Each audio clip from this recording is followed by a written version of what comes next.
오늘은 아름다운 며느리의 이야기입니다. 지방에 사시는 시어머니가 올라오셨다.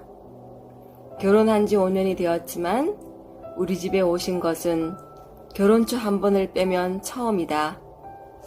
청상에 홀로 되신 시어머니는 아들 둘 모두 남의 밭일 논일을 하며 키우셨고 용한기에는 읍내 식당 일을 해가며 악착같이 돈을 버셨다고 한다. 평생 그렇게 일만 하시던 시어머니는 아들 둘 다 대학 졸업시킨 후에야 일을 줄이셨다. 결혼 전 처음 시댁에 인사차 내려갔을 때 어머니가 그러셨다. 고생도 안 해본 서울 아가씨가 이런 집에 아보니 얼마나 심란할꼬. 집이라 말하기 미안하다. 가진 것 없는 우리 아랑 결혼해준다고 해서 고맙다. 장남인 남편과 시동생은 지방에서도 알아주는 국립대를 나왔고 군대 시절을 빼고는 내내 가외 아르바이트를 해가며 등록금을 보태고 용돈을 썼다고 했다. 주말이라 방학에는 어머니를 도와 농사일을 하느라 연애는커녕 친구들과 제대로 어울리지도 못했다고 했다. 그렇지만 주변에 늘 좋다는 친구, 후배들이 줄줄 따른다. 둘 다 대학 졸업 후 남편은 서울로 취업을 해서 올라왔다. 그리고 회사에서 나를 만났다. 나는 서글서글한 외모에 건강하게 그을린 얼굴이 좋았다. 건강하고 밝은 성격에 회사에서도 그는 늘 사람들 사이에 있었다. 자연스럽게 그 사람을 좋아하게 됐고 내가 먼저 고백했다. 그는 망설였다. 자기는 가진 것 없는 몸뚱이 하나뿐인 사람이라고. 하지만 나는 이미 그 사람을 사랑하게 되었고 삼고 초려 끝에 그는 나를 받아주었다. 그의 집에 대한 어떤 정보도 없이 그를 우리 집에 데려갔다. 그의 외모와 직업에 우리 부모님은 그를 반겨주셨다. 집이 지방이고 어머니가 농사를 지으신다고 했을 때 엄마 얼굴이 어두워졌다.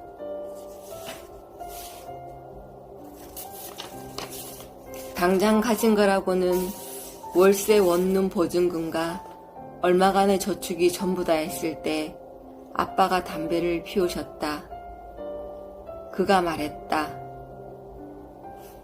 어린 나이에 아버지가 돌아가셔서 아버지 얼굴도 모르고 자랐지만 허리 한번 못 펴시고 우리 형제 위에 평생을 밭에서 엎어져 살아온 어머니께 배운 덕분으로 어디 가서도 영원히 굶어 죽이지 않을 자신이 있습니다. 공주처럼 고이 키우신 딸 고생문이 훤하다 걱정되시겠지만 그래도 영은이에 대한 저의 사랑, 열심히 당당하게 살 각오가 되어 있는 제 결심 이것만은 높이 사주십시오. 우리는 그렇게 결혼했다.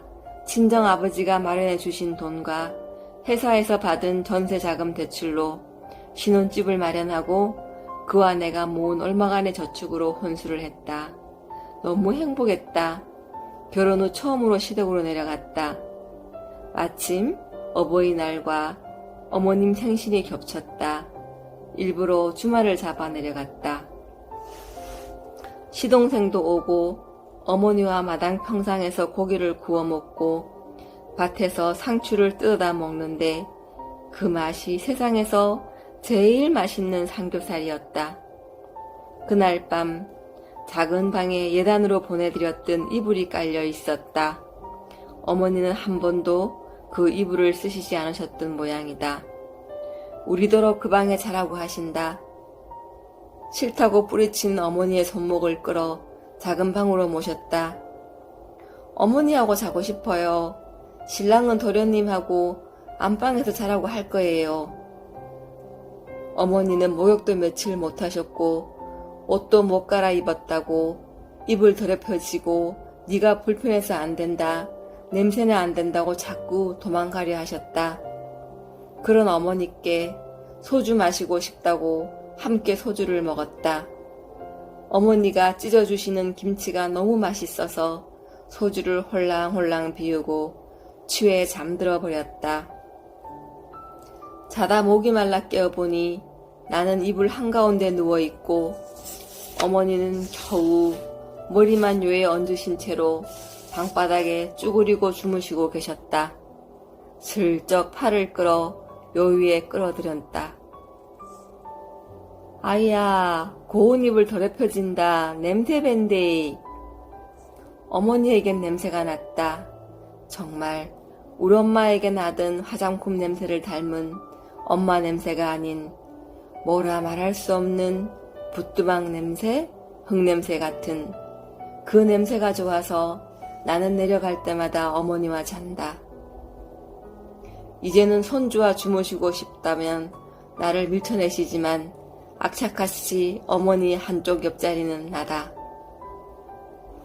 어떤 밤이던가 어머니 옆에 누워 조달거리는 내게 니는 꼭 딸 낳거래. 이래서 사람들이 딸이 좋다하는가 보다. 니가 이래 해주니 니가 꼭 내 딸 같다. 뒷집이고 옆집이고 도시 며느리 본 할망구들 다 나 완전 부러워한대. 며느리들이 차갑고 불편해해서 와도 눈치 보기 바쁘다 카더라. 뭐 당연하다. 내도 네가 처음 인사 왔을 때 네가 불편하진 않을까 싫다진 않을까 어찌나 걱정을 했든지 말도 못해. 근데 당연한 거 아이가. 그러니 딸이 좋다 하는가 보다. 나는 네가 이래 딸처럼 대해주니 뭐 딸 없어도 되지만 니는 꼭 딸 낳아래. 진즉부터 혼자 계시던 어머니가 걱정이셨는데 결국 사단이 났다. 상을 들고 방에 들어가시다 넘어지셔서 가뜩이나 퇴행성 관절염이 심한 다리가 아예 부러지셨다 했다. 도련님이 있는 대구 병원에 입원을 하셨다. 노인이라 뼈도 잘 안 붙는다고 철심도 받고 수술하고 3개월을 그렇게 병원에 계시다가 지난주 퇴원하셨다. 어머니가 뭐라거나 말거나 그 사이 나는 내려가서 간단히 어머니 옷 가지며 짐을 챙겨 우리 집에 어머니 방을 꾸몄다.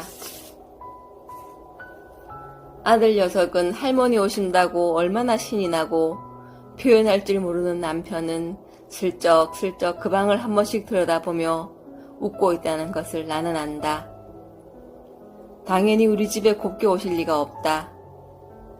어머니, 저 둘째 가져서 너무 힘들어요.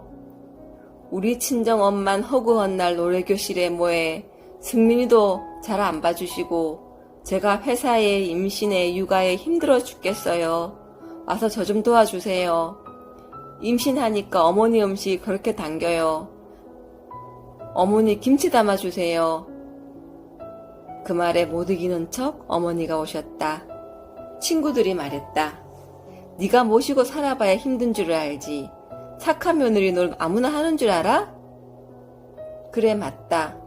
내가 안 해봐서 힘든 일이 생기고 어쩌면 어머니가 미워질지도 모르겠다. 그렇지만 그럴 때마다 내 마음을 다잡기 위해 이렇게 글을 쓰고 올린다. 여기 많은 분들이 이렇게 증인이니 혹시 어머니가 미워지고 싫어져도 나는 이제 어쩔 수 없다. 그냥 이게 내 팔자련이 열심히 지지고 볶고 하면서 같이 사는 수밖에. 민우 아빠 사랑해요.